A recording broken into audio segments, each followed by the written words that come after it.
নমস্কার বন্ধুরা, তাতাই মা বাবা ভ্লগে আপনাদের সকলকে স্বাগত। আমি বাড়িতেই পনির বানাই, আর পনিরটা ঠিক কিভাবে বানিয়ে নিই সেটা আজকে আমি আপনাদের সাথে শেয়ার করে নেব। আমি নিয়ে নিয়েছি এখানে 1 লিটার দুধ, আর দুধটাকে এখন ভালো মতন জাল দিয়ে নেব। দুধে খুব ভালো মতন জাল উঠে গিয়েছে। এবার আমি গ্যাসটাকে বন্ধ করে দেব। উপর থেকে দিয়ে দিচ্ছি ভিনিগার। তবে আপনারা চাইলে ভিনিগারের বদলে লেবুর রসেরও ব্যবহার করতে পারেন। দেখাই যাচ্ছে দুধটার ছানা কেটে যাওয়া শুরু হয়ে গিয়েছে। এখন আমি চামচের সাহায্যে খুব ভালো মতন নাড়িয়ে নেব, আর সম্পূর্ণ দুধটাকে খুব ভালো মতন ছানা কাটিয়ে নেব।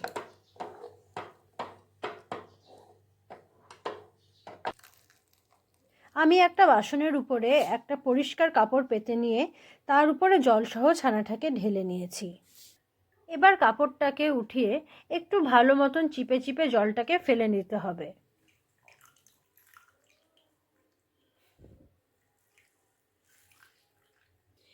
যেহেতু আমি ছানাটাকে ভিনিগার দিয়ে কাটিয়েছি, সেজন্য আমি এটার উপর আরেকটু জল দিয়ে দিলাম। তারপর ভালো মতন ধুয়ে নেব। তবে লেবুর রস দিয়ে ছানা কাটালে এটাকে ধোয়ার কোনো দরকার ছিল না।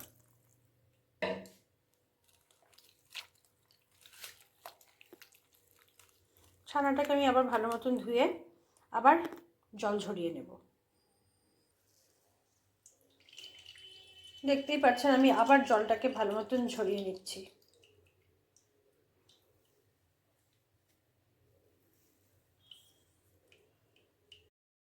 এবার একটা প্লেটের মধ্যে বসিয়ে হাত দিয়ে এরকম চেপে চেপে দিচ্ছি। এই অবস্থাতেই একটা ভারী জিনিস আমি কাপড়ের উপরে এভাবে রেখে দেব। এবার এভাবেই আমি সারা রাত ফ্রিজে ছানাটাকে রেখে দেব। তারপরে কালকে সকালে আমি কাপড়টা খুলে আপনাদেরকে দেখাবো পনিরটা ঠিক কেমন হয়েছে। পরের দিন সকালবেলা আমি ফিরে আসলাম, আর আমি কাপড়টা সরিয়ে দিয়েছি। এখন দেখতেই পাচ্ছেন পনিরটা আমার একদম রেডি হয়ে গিয়েছে। তাহলে বন্ধুরা, আমি দেখিয়ে দিলাম আপনাদেরকে বাড়িতেই কত সহজ পদ্ধতিতে বানিয়ে নেওয়া যায় পনির। পনির বানানো কিন্তু কিছুই ব্যাপার না। ছানাটাকে খুব ভালো মতন জল ঝরিয়ে টাইট করে বেঁধে নিতে হবে, আর তারপরে আপনারা গোল অবস্থাতেও রেখে দিতে পারেন, বা আমার মতন একটা চ্যাপ্টা শেপও দিয়ে দিতে পারেন। তাহলেই তৈরি হয়ে যাবে পনির। আমার আজকের এই ভিডিওটি আপনাদের কেমন লাগলো তা অবশ্যই আমাকে কমেন্ট করে জানাবেন। ভালো লাগলে আমার চ্যানেলটিকে সাবস্ক্রাইব করে আমার পাশে থাকবেন।